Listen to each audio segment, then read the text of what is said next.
Richard Wade Farley was born on July 25, 1948 in Texas. He was born at the Lackland Air Force Base and was the eldest of 6 children. His father was an aircraft mechanic for the Air Force, and his mother was a stay-at-home mom.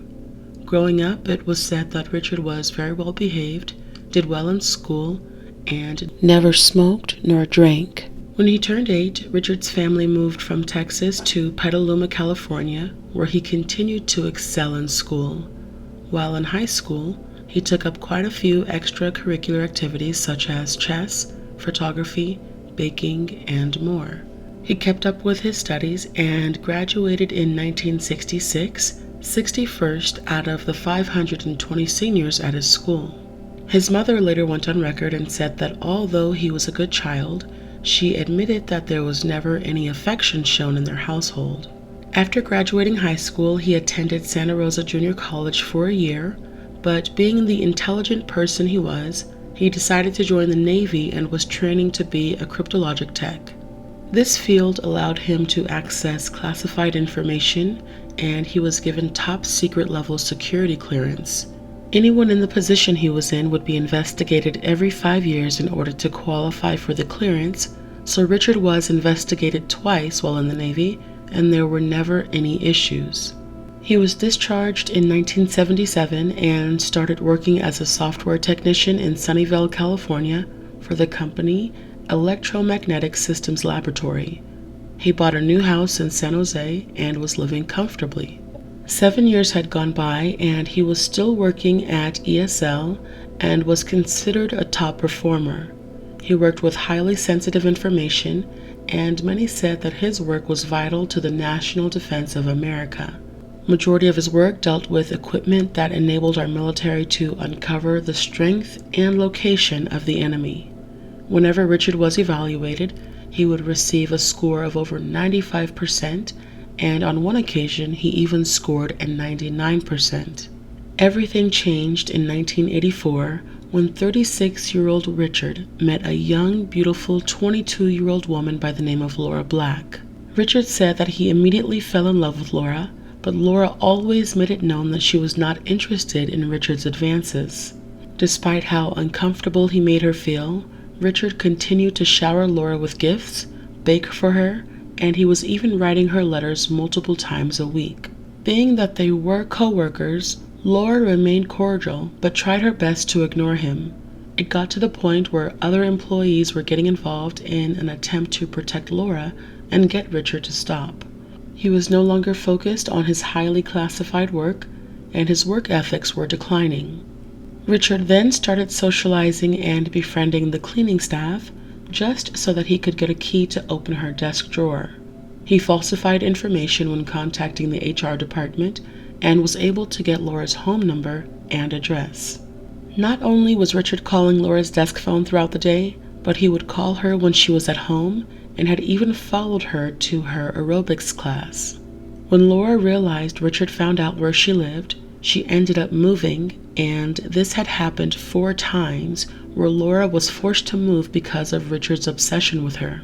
He was even able to find out where Laura's parents lived, and he sent 2 letters to them when she was visiting them in Virginia. As if finding out where she lived was not scary enough, each place she lived, Richard was able to get a copy of her house key, and on one occasion wrapped the key as a present and left it on her car window. Laura did complain to HR multiple times, and in October of 1985, Jean Tuffley, who worked in HR, met with Richard about the complaints and asked him to stop sending Laura gifts and letters because it made her uncomfortable. Jean also requested that he not send anything to Laura's house or to use Laura's computer when she was away from her desk. After the meeting, he was only given a warning. The meeting did not scare Richard, nor did it prevent him from doing what he was doing before, and in December of 1985, he wrote Laura another letter saying that he would pay her and her roommate a visit. HR met with him again, this time including his supervisor, Charles Lindauer. The second meeting was in December, and the next meeting was in January of 1986, but again, he was only given written warnings. According to the guilt phase evidence in an appeal, after the meeting in January, Richard immediately drove to Laura's house to confront her. He let her know that he was not going to ask her anything anymore, and he was just going to tell her what was going to happen. He also gave her a letter where he mentioned guns and how he was good with them. One sentence said, "Pretty soon I crack under the pressure and run amok, destroying everything in my path until the police catch me and kill me. You know I'm serious when I show you a letter like this." The next month, he met with Jean Tuffley again, and he let her know that she had no business prying into his relationships. She mentioned what he was doing was illegal, and he would be fired if his behavior continued. Jean later went on record and said that after her comment, Richard said that if they terminated him, he'd have nothing to live for and that he had guns and was not afraid to use them. She asked him right then and there if that was a threat, and he admitted that it was, but she would not be the only one to go. Jean then spoke with her supervisor, John Allen, and she stopped communicating with Richard altogether.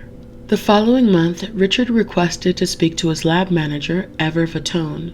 He communicated with Ever that he was scared Laura might get a restraining order out on him. Ever asked Richard to relax and to leave Laura alone because getting a restraining order would be her only other option. Ever later testified that Richard got angry, mentioned his guns again, and said that he was going to get his way no matter what. In April of 1986, Richard's supervisor, Lloyd Bass, spoke with Richard's old supervisor, Dennis Elliott, about his behavior. He then spoke with Richard and asked him to stop chasing Laura. He also mentioned that he needed to get back on his work grind or else he would lose his job. Richard replied by saying he did not care and that no one could hurt him. Finally, on May 2, 1986, ESL was faced with no other option but to terminate Richard. He soon found work at a rival company, Covalent Systems Corporation in Sunnyvale, California, and he had even started to date a woman by the name of May Chang in September of 1986. Dating May did not stop Richard from obsessing over Laura. He would watch her softball games, continue to write her letters, and in one letter wrote, "It might not really occur to you how far I'm willing to go to upset you if I decide that's what I'm forced to do. I've nothing else to lose now but my life, so don't try pushing me any further." The following year, Richard lost his house due to foreclosure. He owed the IRS $30,000 and had met up with an old ESL co-worker by the name of Thomas Birch. During their meeting, Richard brought up a mass shooting that happened at a McDonald's and asked Thomas what would happen if he did the same thing to them. Thomas knew the "them" was referring to ESL employees, but Thomas ignored him, thinking that it was just a joke. Things were going downhill for Richard, and the cherry on the cake for him came on February 2, 1988, when Laura filed for a temporary restraining order that was granted. They were both scheduled to attend court on February 17, 1988, and Richard had contacted Laura's lawyer and sent him letters and documents trying to say that the two were in a romantic relationship. Her lawyer, however, did not believe him, so Richard thought to take things into his own hands. Richard bought a brand new shotgun on February 9th, despite there being a restraining order on him. On February 16, 1988, a day before their scheduled court date, Richard, who had lost his home and was living out of a motorhome, drove it to his old job and parked in the employee parking lot. He waited for hours, hoping Laura would walk out of the building so he could convince her to drop the restraining order. He got tired of waiting, and it was around 3 o'clock in the afternoon. Richard entered the side door of ESL with 2 guns, 1 rifle, and 2 shotguns. He had a protection vest on, leather gloves, and earplugs. Being that he had no access into the building anymore, he had to shoot the side door in order to get in. Laura's office was on the 2nd floor, and his intention was to make it to her desk, but he started shooting anyone who got in his way. He finally made it to Laura's office, and as soon as she saw him, she was able to close her office door, but that did not stop Richard from shooting through the door. The first shot missed, so he shot again, which hit her in her shoulder and caused her to fall unconscious. Laura regained consciousness and was able to escape, but Richard did not stop his attack. The SWAT team arrived, and they were trying to apprehend him for a total of 5 hours, while Richard would move from office to office. When ESL employees that had been hiding finally escaped, Richard said that he would surrender if he got a sandwich and a soda. After shooting 98 rounds inside ESL, Richard finally surrendered to the police. The following day, Laura's lawyer represented her in court, and the judge, Louis Kittle, granted the restraining order and ended the hearing by saying, "Pieces of paper do not stop bullets." In total, Richard killed 7 ESL employees: 43-year-old Joe Silva, 23-year-old Buddy Williams, 27-year-old Glenda Ortiz, 26-year-old Ron Reed, 49-year-old Helen Laparter, 46-year-old Lawrence Kane, and 36-year-old Ron Donnie. For trial, Richard was charged with 7 counts of capital murder, vandalism, second-degree burglary, and assault with a deadly weapon. He communicated that the crime was not premeditated, and he only wanted to get Laura's attention and, if anything, hurt himself, but that was disputed when they pointed out how he wore defensive gear. He also asserted that he and Laura were in a relationship and did not understand the severity of his crimes nor behavior. While being held in prison, a prisoner told investigators that Richard said, "I think they should be lenient since it's my first offense." He also said that if he did do it again, then they should be harsher with him. Richard's lawyer asserted that Richard was not a violent person and, if released from prison, would never kill again. Prosecutors laid out a long history of his stalking and let the court know that he had sent Laura approximately 200 letters within a few years. They also pointed out that Richard was calculated and had planned the murder. Many witnesses came forward who testified that Richard opened up to them about his guns and wanting to hurt people at ESL. In October of 1991, Richard Farley was found guilty of 7 counts of first-degree murder and was sentenced to death by Superior Court Judge Joseph Beaufort Jr. An appeal was made but was denied on July 2, 2009. To date, Richard has been on death row at the San Quentin prison in California. While being held in prison, Richard sent one final letter to Laura.